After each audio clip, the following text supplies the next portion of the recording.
maybe this is even like one specific person who's listening to this. I feel like if you're hearing this and you're like, man, they're not even willing. They're too depressed. There's too much pain. There's too much trauma. We can't do this no matter how hard we try. Then sometimes your yes to each other doesn't look like doing one thing a day on the list to love each other well. Sometimes your yes looks like we're going to pay any price to go get marriage counseling together. We're going to find anyone who can help us. We're going to open up a credit card if we have to make sure that we're prioritizing putting our time, money, and energy towards repairing our connection because we're too depressed or we feel like we're too far gone. Like, the cost of divorce is so much higher than the cost of counseling. Not just financially. 100%. Yeah. Your yes has to be, I'm willing enough to go get help. And I'm going to keep trying and keep going through counselors until I find one that's a good fit. And I'm going to reach out to any healthy couple I know in my church or in any other setting and ask, do you know any good counselors? Is there anyone I can work with? Can you Google people in your area that do marriage counseling? Like, do whatever it takes because you guys are worth it and you're not too far gone. And he broke down into tears and he's like, you love me when I'm not in love with you. And she's like, I know it's the pain that's making you feel that. Mm-hmm. I think what Christians are really afraid of talking about is like, at what point do you give up on a marriage, or like, where does it ever justify divorce? And that goes on for years. I'm leaving that relationship personally. Yeah. I'm like, this is no longer a marriage. You've committed to a covenant in which we are desiring to be in love with each other and work on ourselves and be more like Jesus. And you've left it. You've left the marriage. You've left the covenant. I don't think you gave it a real shot unless you were on your hands and knees every day praying for God to change his heart, change her heart, soften her heart. They're finished with their work day. They get home, wife greets them at the door. Thank you for this amazing job you did working. Oh gosh, you are my hero. Rips his clothes off. They go into like an intimate sexual experience together. They're done. She's like, oh babe, relax, sit down. I'll make a meal for you. And here's all the encouragement you could ever want in your life. Gosh, you're the hero of my dreams. Thank you. And then that's the end of the day. Yeah. Here's a beer. Sit down on the couch. Oh my gosh. And then I'll see you back in bed for round 2. Wow. Woman, it's like, guy comes home, takes the baby, you sit down, honey. And in fact, I want you to take your clothes off so I can give you a massage in 45 minutes. I'll take care of dinner. Yes. I got the baby. And you know what? I'm so thankful for you. And here's a whole list of all the things you do I could never do. And then it's like, so it's like this fantasy, right? On both sides. After that massage, you better prepare your feet for the best rub you've ever had in your entire life. With no expectations for anything to be returned. Okay, I'm going to take my husband's list of ways that he would feel loved. We know the obvious ones are definitely going to be at the top of that list for what every man would ever want. But how can I do any form of sexual pleasure, really? Yeah. Basically. Honestly. That's it. 2 minutes out of your day. I'm just kidding.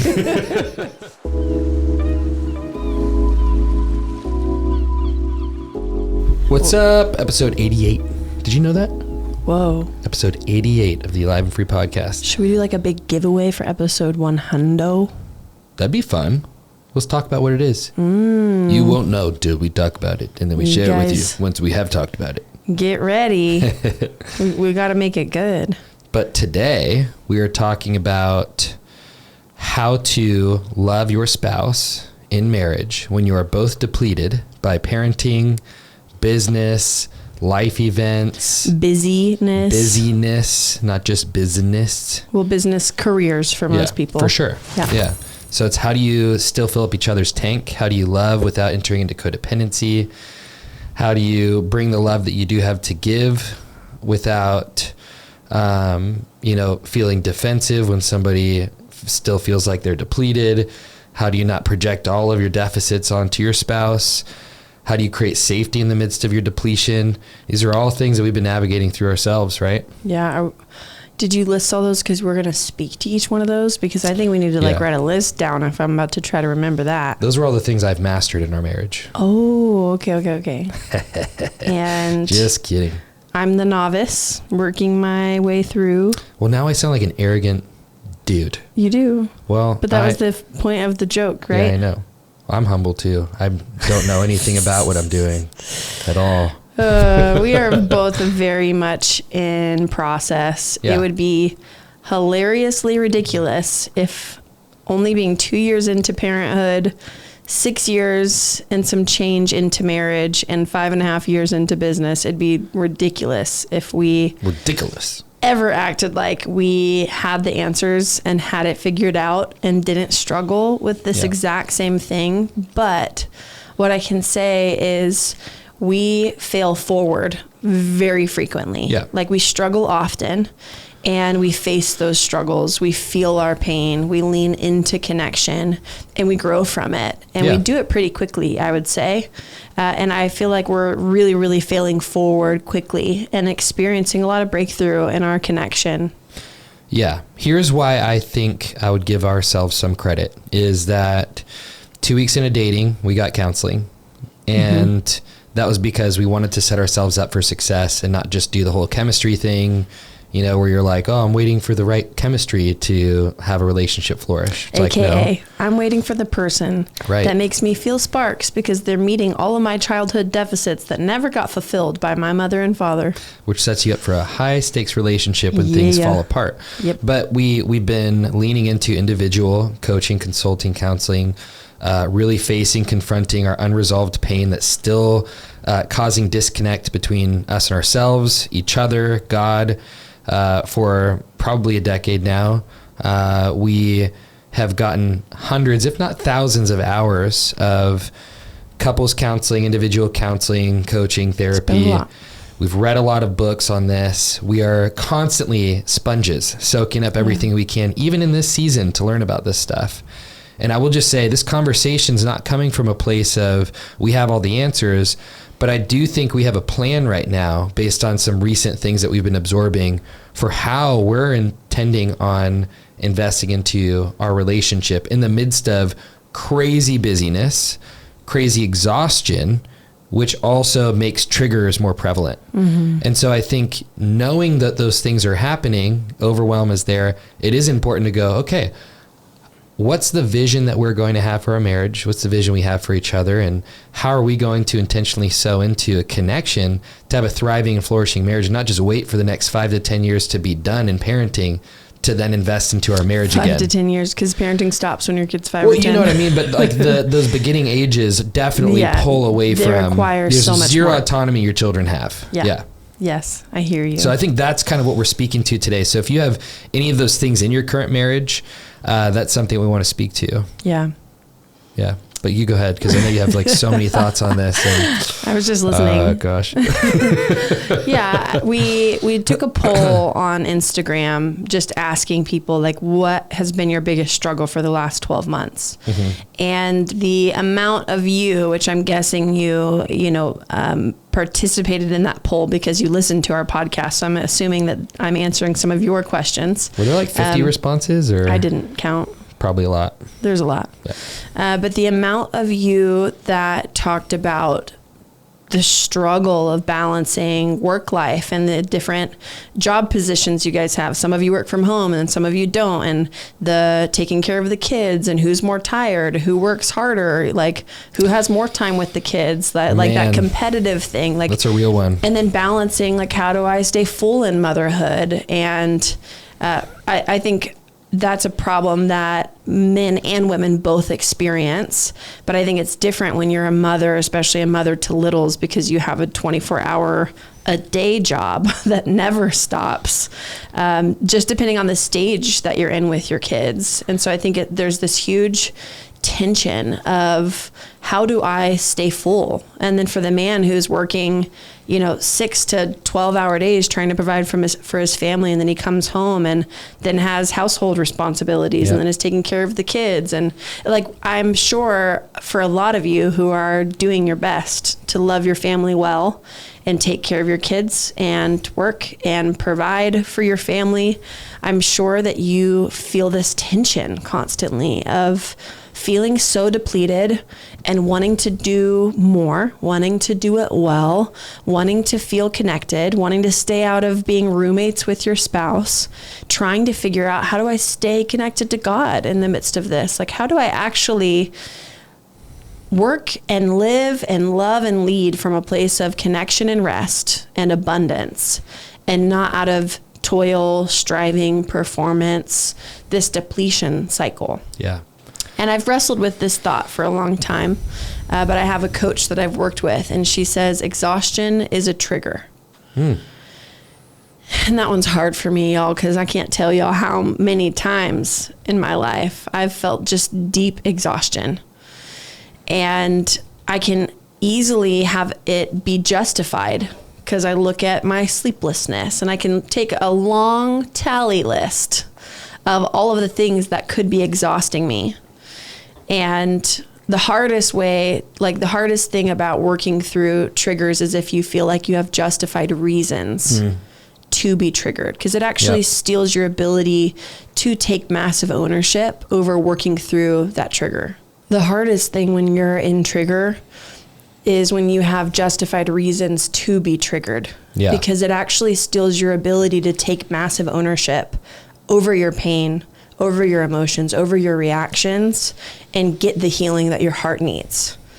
What are reasons why someone would be justified in their triggers? Well, you have proof. It's like what I was just saying with the tally list of all of the reasons why this is a justified pain. So for example, apart from the being exhausted example, I can have a pain in marriage of not feeling pursued, which this was a long, big theme for us.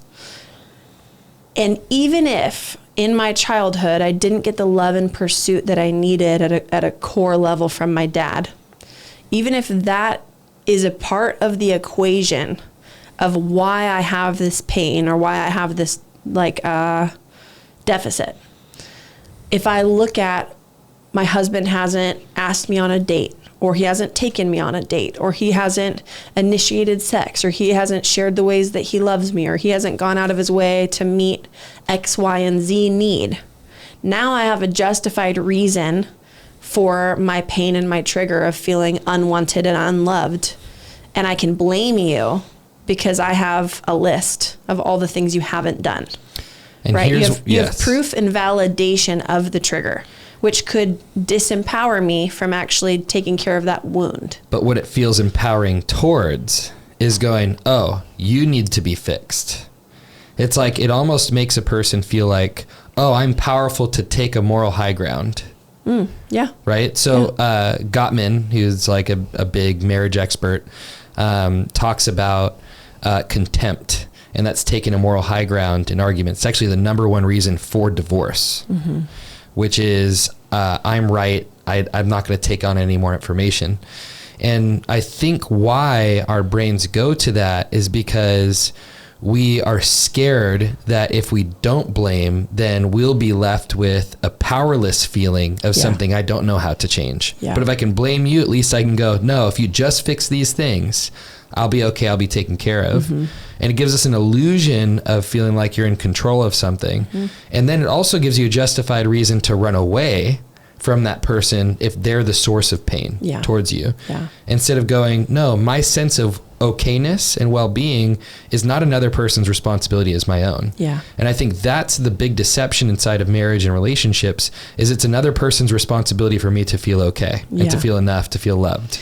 And we're afraid of letting go of that belief too, because I think it's kind of like the unconditional love concept. I know when I first was presented unconditional love by you were like, what would it look like for you to not work out, have a binge meal, throw up, and still choose to love yourself unconditionally. Yeah.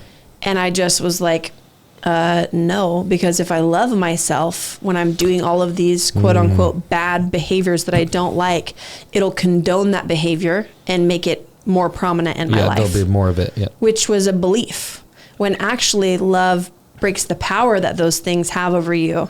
When you feel loved unconditionally, now you no longer need to do all these external things in order to feel worthy of love.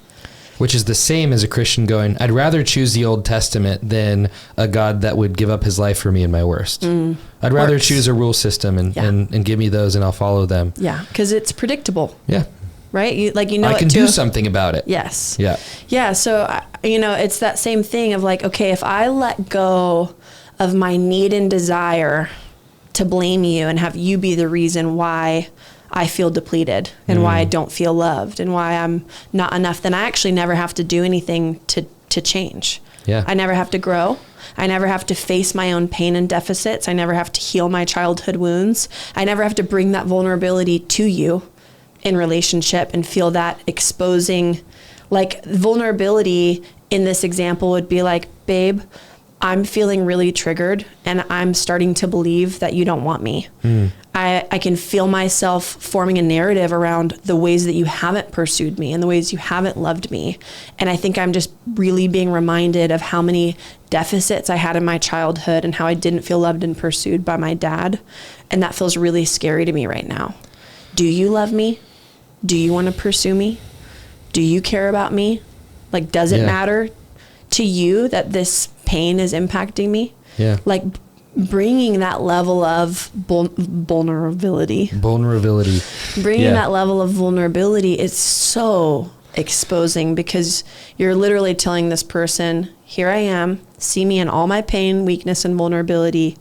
And then, are you going to love me still? And it's really hard to present that in without expectation. Yeah. So it's going like, okay, how can I communicate my pain to the closest person in my life without even expecting them to have to respond to that question? Yeah. Because I think even that, it's like, I need you to answer this question for me to be okay. Could be some of that in there. Yeah. And I'm not saying that was the way you communicate. I don't feel that when we have conversations. But even going like, I don't need my spouse to say, no, I do love you, in order for me to be okay. I was just talking to a buddy of mine that also, we have the same mentor, and we were kind of sharing very vulnerable experiences in our lives and about our marriages and stuff. And at one point he had to come to grips with, oh, I'm not in love with my wife. Very painful. They both had such crazy pain, big, huge pain that has erupted in their marriage. And he was like, but she had capacity to love me when I shared that. Whoa. And I was okay with her being honest. Like, okay, well, I'm done. He was like, I was like, we got to this point in our marriage where we're going to be honest about everything that we have. It's amazing. And so when he shared that, she's like, I still choose you. And he broke down into tears. And he's like, you love me when I'm not in love with you. And she's like, I know it's the pain that's making you feel that. And he was like, and I just got done sharing my pain with her, all of the things that had erupted in our lives. But I was hearing that and I'm like, man, you could bring that to me and I could be in so much pain and torment from a season and be like, I don't know how to pursue you or choose you in this season. And then what would that leave you with? I mean, would that reinforce a narrative? Or we've had those moments. Yeah. We've had conversations like that. But I bring that up because so many people are like, oh, cool, I just have to be vulnerable with my spouse. And then when they give me the great response, then I'll be okay. And it's still another form of codependency. We're still we're bringing our vulnerability with an expectation. And that's not true vulnerability. Yeah. That's manipulation. Yeah. True vulnerability is you going, all of this pain that I'm about to present to you is my own. You can do what you want with it. Yeah. And that may create like seeds of love that my heart will be able to feel. But at the end of the day, this pain is my own. And I'm the only one that can take full ownership of it. Mm-hmm. And so that's why we need a savior though. And that's why every marriage that's truly submitted to God, like truly, like God is, like Jesus is Lord, then your relationship can flourish, because you get to be in your worst of your worst of your worst seasons, or the seasons of your greatest deficits and lowest capacity.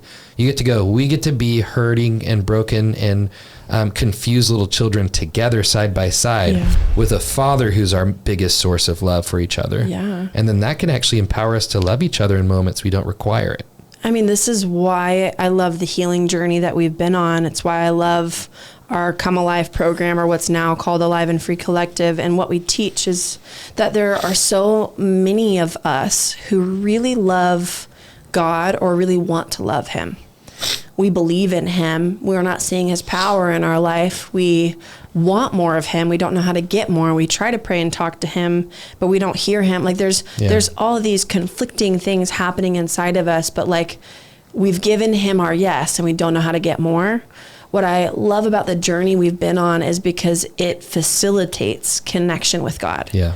It gives you such practical ways to feel and face your pain and bring it to God and let him be the one to love you. It teaches you how to hear his voice, how to experience his power, how to have encounters with him, so that his love does become real. Because if you don't have that, and you're trying to do the most intimate relationship you'll ever have on your life on earth, which is your relationship with your spouse, it is so painfully crippling when it feels like all of the power, all of the love, all of your needs getting met is now on one person. It's too much. Yeah. It's too much pressure, and they'll never be able to be, even if they love you so well and try so hard, they'll never be able to meet all of your needs or be everything that you need in every season. Okay, so real quick, just wanted to take a quick second to say that if you're tired of feeling stuck in sadness, disconnect, or feeling powerless to relationship triggers. Maybe you just feel swirly internally and you don't fully feel powerful to work through your emotions, and you really want to be more connected to yourself and to God. We really encourage you to click the link below the description. Yeah, so we have like a full hub of all the courses we've ever created for emotional health, spiritual health. The best thing you could ever do if you have a vision for your life of who you want to be is to get help or mentorship from people that are ahead of you in some specific area. And that's in order to become the person that the loved ones in your life deserve. In this hub called the Alive and Free Collective, we have a monthly coaching call with us, a monthly teaching and Q&A with trusted experts we love, and we have a community of believers on an emotional health journey. And like we said, all the emotional health courses we've offered, and a vault of over 50 trainings from the top emotional health leaders giving their best guidance. It's only $47 a month, and you can learn all about that if you click the link below. And if you want to learn how to be a safe leader and coach others and start a life coaching business, you can click the link below as well in the description to learn about our program, Coach Launch. Okay, back to everything that's important. We can get caught in this, what do you call it? What's the hamster wheel? Yeah. Hamster wheel of cycle. Yeah. Busyness and striving and competing with each other and blaming each other for our pain. Yep. And you're just never going to win. Like you don't want to ever win the fight. No, because then you're like, what are you left with? A win and then no connection? Yes. Yeah. It's like it creates more disconnection, more separation, more distrust. You don't want to win the fight, and you never actually win, because real winning is getting to a place of connection and unity. So truly, if you want to thrive in your marriage, you have to be so devoted, not just to each other, but you have to be so devoted to taking yourself to the Lord, sitting your butt down in front of him. Yep. And being willing to be honest and vulnerable with him. And I know a lot of people don't know practical ways of what that looks like. We're going to talk about some of that, but we also have it fully laid out for you in our Alive and Free Collective, in our Come Alive course. It's like everything that we teach. It's hours and hours and hours of content. But we really do have to stay so committed and disciplined and devoted with our time with the Lord and bringing that intentionality to him if you want to stay full. If you want to feel full in parenthood, in motherhood, in multitasking, and spinning those plates of, showing up in your marriage, showing up for work if that's something that's on your plate, showing up for your kids, being the best version of yourself, having overflow to do friendships and relationship, you really can't do it all right, and you can't do it all well unless you're connected to the vine, It's like to that life source, and you have someone outside of your spouse that's meeting your needs. Someone that can show up for you, someone that can give you hope, someone that can replenish and refill you in a way a human will never be able to. And that is the thing that sets a marriage up for you guys to be able to pour into each other and to feel like a gift to each other. Well, I think what we do when we're in big pain is we usually enter into two fantasies. The first, like one fantasy that a lot of people do is there another woman or man that'd be able to satisfy me more? Yeah. The other fantasy is our spouse to be that person. So it's like, and on either side, I'm sure a lot of men would agree with this. Like, we could probably even go over our fantasies if you want, but it's like, no thanks. I'm saying a fantasy of a guy is like, they're finished with their work day. They get home, wife greets them at the door. Thank you for this amazing job you did working. Oh gosh, you are my hero.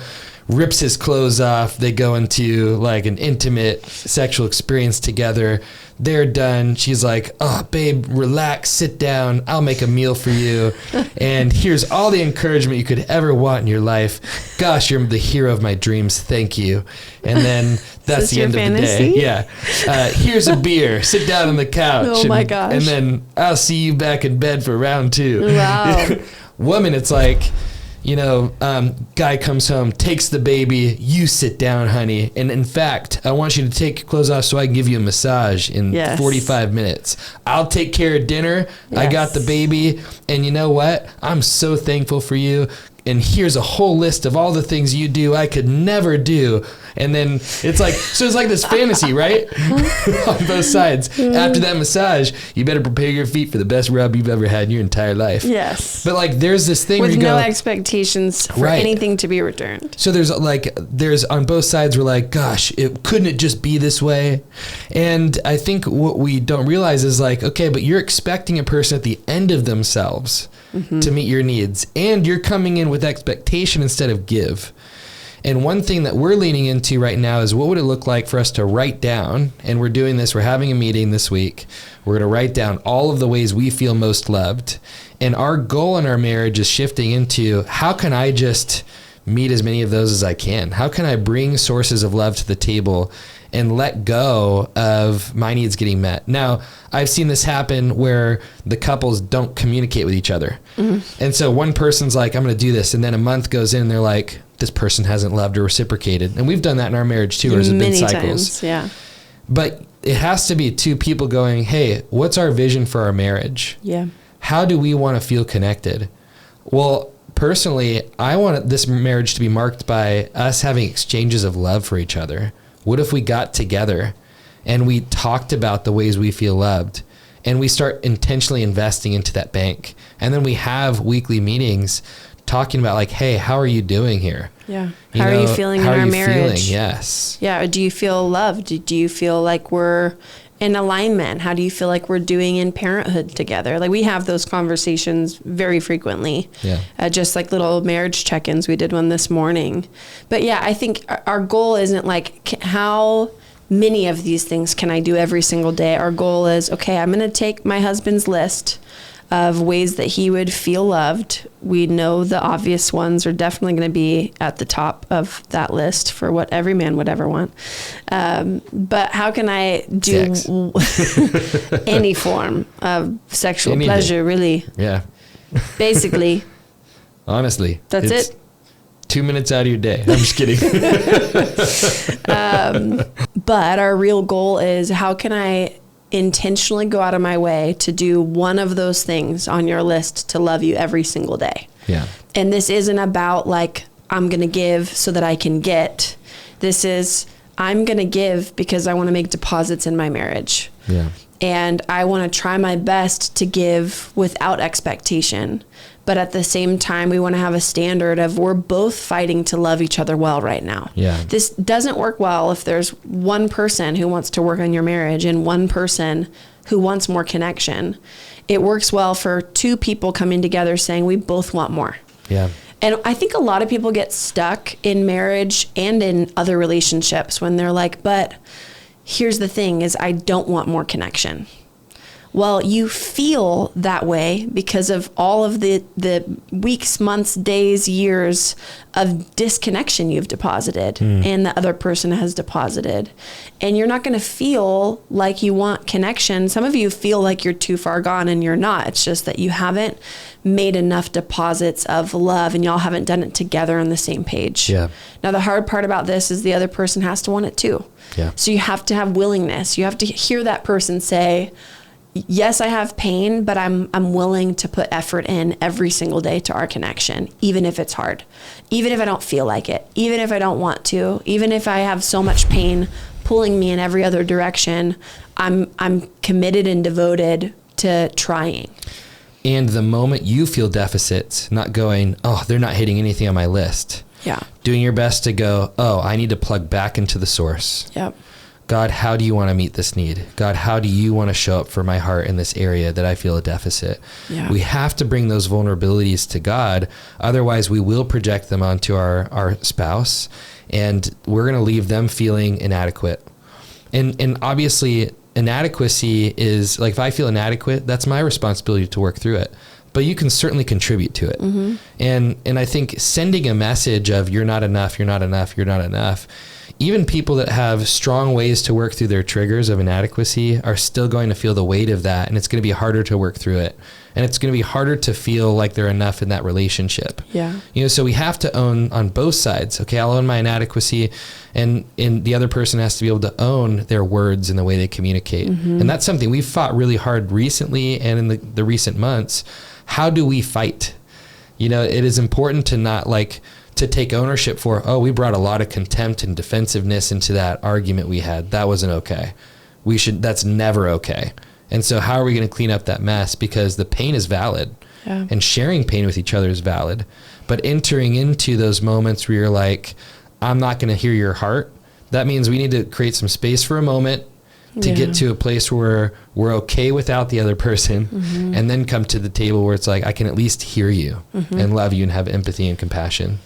And I can't help but see in my mind those of you who are listening to this, or you are listening to this and it's you or your spouse, one or the other, who is depressed, who doesn't provide financially, who isn't doing their responsibilities and actually meeting the expectations you guys have in your marriage. Like, maybe you're a woman and you're taking care of the kids, and you guys have discussed that that's your role, is to take care of the kids, and that your husband's going to go to work and pay the bills, you know, and maybe he's too depressed. Maybe he's not showing up for work. Maybe he's not contributing or making deposits. You know, this can go so many different ways. So I'm just trying to reach, maybe this is even one specific person who's listening to this.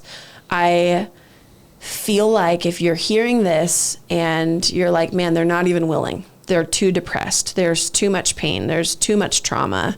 We can't do this no matter how hard we try. Then sometimes your yes to each other doesn't look like doing one thing a day on the list to love each other well. Sometimes your yes looks like, we're going to pay any price to go get marriage counseling together. We're going to find anyone who can help us. We're going to open up a credit card if we have to make sure that we're prioritizing putting our time, money, and energy towards repairing our connection because we're too depressed or we feel like we're too far gone. Like, the cost of divorce is so much higher than the cost of counseling. Not just financially. 100%. Yeah. In every other area. But the cost of divorce is so much higher. You pay such a higher price financially and in every other area if you don't work through it. Yeah. And so sometimes your yes, if that's you or your partner, your yes has to be, I'm willing enough to go get help. And I'm going to keep trying and keep going through counselors until I find one that's a good fit. And I'm going to reach out to any healthy couple I know in my church or in any other setting and ask, do you know any good counselors? Is there anyone I can work with? Can you Google people in your area that do marriage counseling? Like, do whatever it takes, because you guys are worth it. And you're not too far gone. You just have a lot of past pain from before each other, and probably a lot of pain that you've contributed since you've been together that needs to be worked through. Yeah. And once you have unearthed some of that and actually made progress and headway, then these practical little adjustments can be really helpful.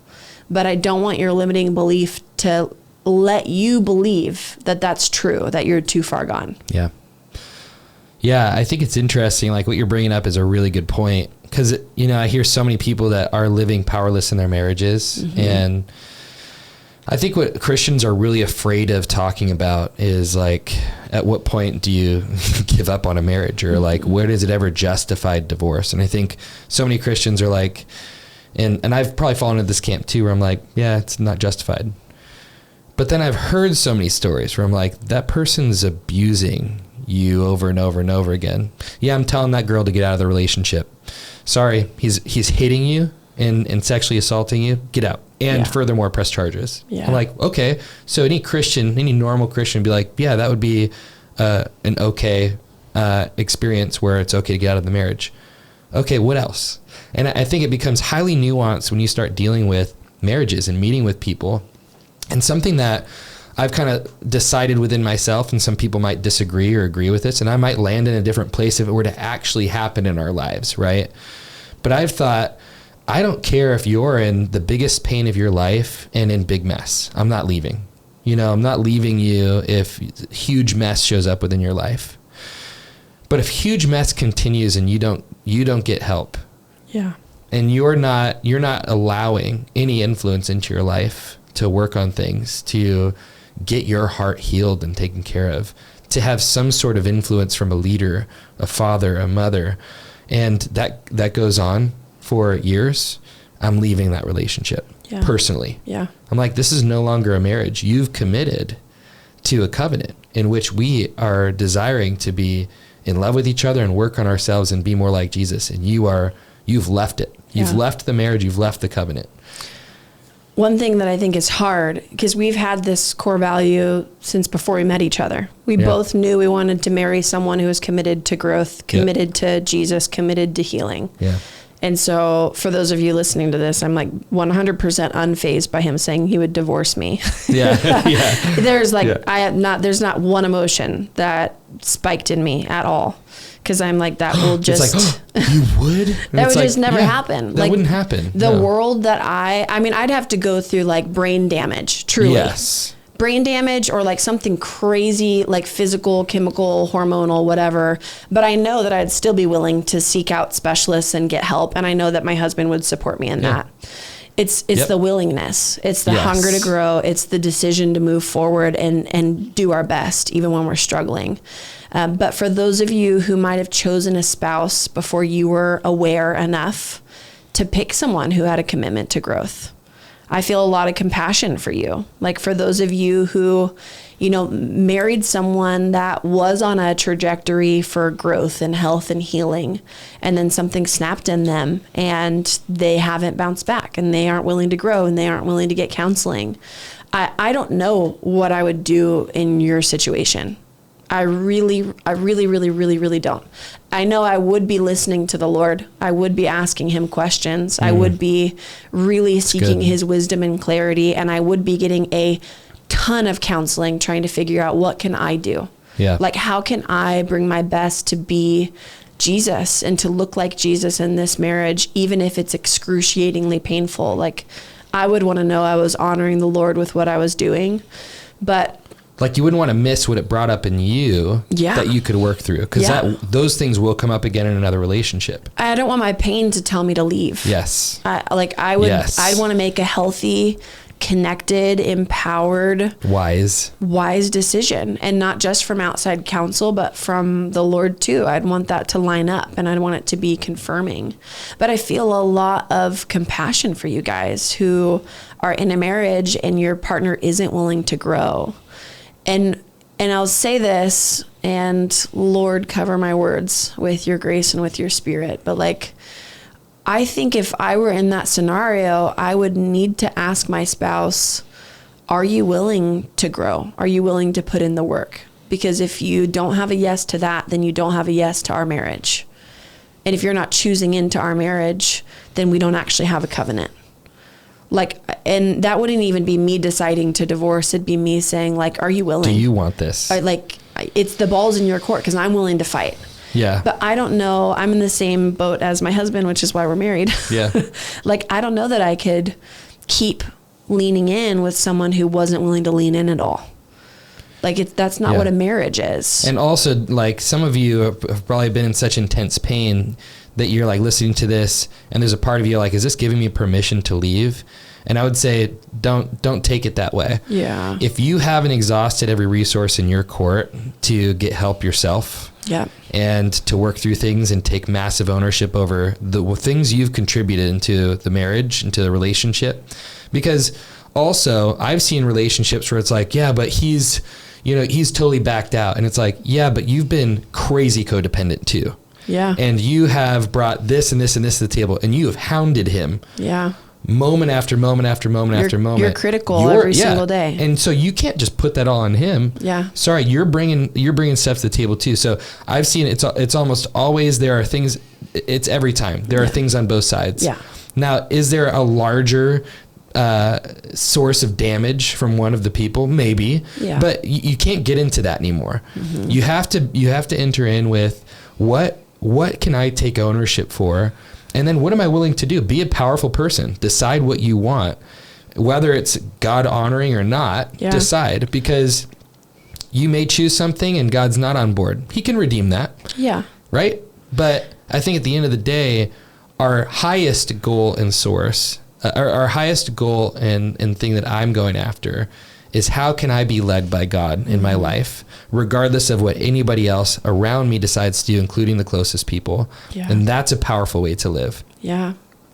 Yeah, I think too, if you are one of those people and you're married to someone who isn't willing, doesn't have hunger for growth, won't lean into counseling, then I don't think you gave it a real shot unless you were on your hands and knees every day praying for God to change his heart. Yeah. Change her heart, soften her heart. Like, unless you were praying for God to bring someone to them, or to help connect them with the right resource or podcast, or like, get on your knees and trust and believe that God is also so much bigger. Yeah. Like, I think if you're in that posture where you're like, God, you have my yes, and I'm married to you, and you're my priority, and I'll stay in this relationship if that's what you have for me. God, tell me what to pray for. Tell me what to ask for. Tell me who to reach out to. Give me a dream. Give me a vision. Like, having that posture where you're so willing to do the work and fight for your spouse in prayer too, I think is the best thing that you could ever do. And I think you would be robbing yourself and like keeping yourself in an enabled position if you didn't let this season that you're in and this struggle that you're in to be a vehicle for your healing. Yeah. And for you to get so radically free of your need for external things. Yeah. Like this, do I hope you are in a marriage someday where you have a spouse that's willing, where you have a spouse that will love you like Jesus loved the church so much that he laid his life down for her? Yes. Are you worthy of that? Yes. Is that what God has in store for you? Yes. Do I believe Jesus is so grieved if you're in a marriage where your spouse isn't showing up for you like that? Yes. But I also believe that there is still so much redemption in store for you. And if you don't exhaust all resources, maybe you won't get to see that redemption. Isn't it possible, like Enoch walked so closely with God that he was just taken to heaven with him, right? It's like, and then we see the way that Jesus lived, and then we see John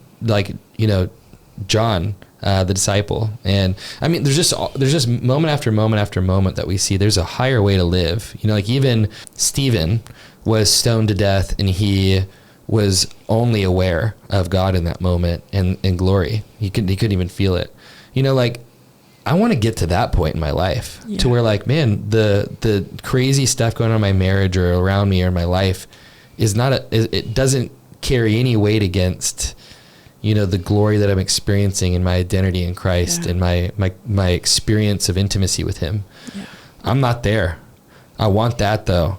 And I've seen marriages get restored just by one person pursuing that. Yeah. You know, and are there ways to create boundaries besides just leaving the marriage? 100%. Yeah. Go stay with your family. Go stay with some friends for a little bit. Create some boundaries. Like, hey, you need to figure out your stuff. If you don't, it's probably not going to last.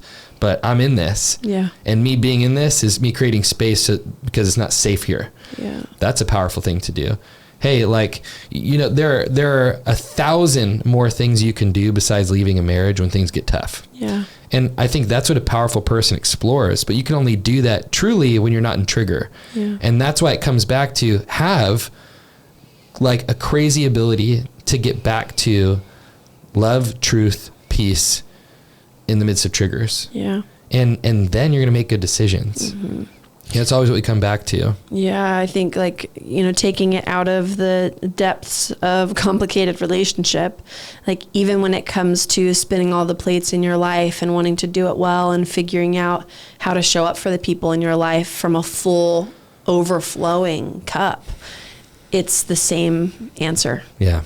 It's coming back to intimacy with the Father and letting him love you and asking him, God, I feel like I have so much need to be pursued. I feel like I have so much need to, you know, be seen, be respected, be admired, feel wanted by my spouse, feel like I'm enough. How do you want to meet that need? Yeah. How are you meeting that need in my life? How can I find you and let you be enough for me so that I'm not looking to these external things? Yeah. Like, God, why is this such a big trigger for me in the first place? What does this remind me of? Yeah. You know, it's going back to those steps that we've talked about in podcasts before on how to deal with triggers. And we also have our trigger training, which is in our Alive and Free Collective, which is what, $49 a month now? $47 a month. And you have access to that course along with all of our other courses we've created that gives you a step-by-step process of how to walk through those triggers and get to the root of wounds in your life and why they're turning into cycles in your present life. We walked a bunch of women through their triggers live on the call yesterday too in the Alive and Free Collective. And you'll have access to those calls as well. I just wanted to highlight something though, because we haven't set it up yet, but I think it's worth mentioning. If any of you guys are married couples and you're wanting help and resource, this is something Sammy and I are feeling really passionate about, and we're building a program and some different things right now. If you're in a marriage and you want to grow it and you want resources, I just want you to email info at aliveandfreeconsulting.com. So info at aliveandfreeconsulting.com. We're creating a marriage mastermind right now for couples, and then we're creating an intensive experience to spend time with us in Hawaii with individual married couples. So if you're interested in either one of those things or just resources, just email in. Again, that's info at aliveandfreeconsulting.com. And we'll make sure to get you on a list so we can get those resources to you so you can decide if they're a good fit for you. But that's something we are really leaning into right now. I think our first intensive slot is opening up in September. Yes. Too. So get in on that.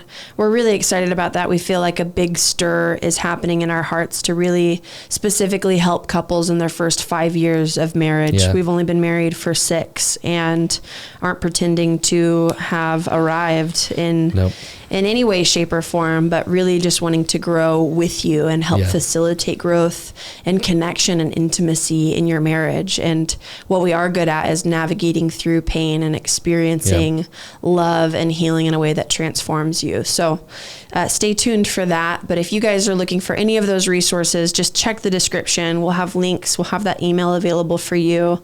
But I hope this was helpful for you guys today. Like, I have so much trust and belief that no matter what kind of relationship that you're in, that it's redeemable, that God can meet you in it, that he can restore it, and that he wants to be the lover of your soul. And if you make yourself the object of God's affection, if you actually spend time sitting in that place where you're like, I'm just going to let myself be so loved by God right now. I'm going to be honest with him. I'm going to take my pain to him. I'm going to ask him vulnerable questions. I really do believe that he'll fulfill those parts of your heart that you have been longing for your spouse to be able to fulfill. Yeah. It makes marriage so abundant. It's made our connection so beautiful. We have highs and lows too, but I'd say more than anything, we have a really beautiful middle ground where we're balanced and stay connected through difficult days or moments, and always know how to come back to a place of intimacy. And I'm so thankful for the journey that we've been on and the tools that we have. But hope this blesses you guys. If it did, please leave us a review, rate us, share it to your Instagram, throw in a link if you're able to do that, share it with a friend. It really helps support our channel. Thank you so much. See you guys. Bye.